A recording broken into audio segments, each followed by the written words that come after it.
had a business coach that one time said, "Who's good at delegating work?" And I raised my hand very, very quickly because I love to forward emails and say, answer this, answer this, answer this, because there's a lot of things that I do not like to do that require paperwork. So I forwarded on to my assistant. And he said to me, "Mary Jo, are you good at delegating or are you good at dumping?"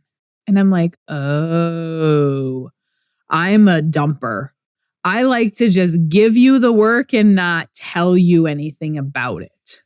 And so I recently just had an electrician out to do some electrical work. When his billing lady called me, she said, "Can I get your mailing address? Because they didn't tell us that."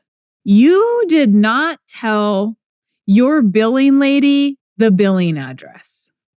If you are paying her by hour, she now had to call me and I had to call her back to tell her the billing address, and you guys were at my place.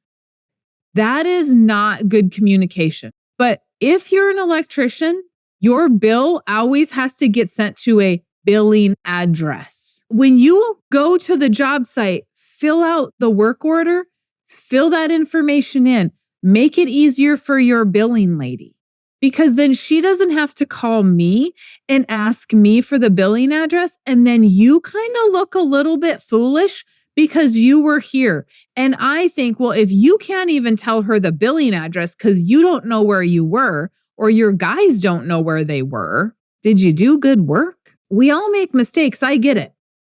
But I said to her, "Oh, contractors." And she's like, "Oh, almost every job is like this." We just write it off as contractors. No different than we write off attorneys. "Oh, yeah, they didn't get back to us for 3 weeks. It's just an attorney." It's ridiculous is what it is. You want to charge me hundreds of dollars an hour and you take 2 weeks to get back to me? No, that is not how that works. If you are a small business owner, think about what that is doing to you to not have an assistant. Even if you just have to have a part-time assistant, there are virtual assistants all over this country. You do not have to leave the United States to find one. Get yourself an assistant.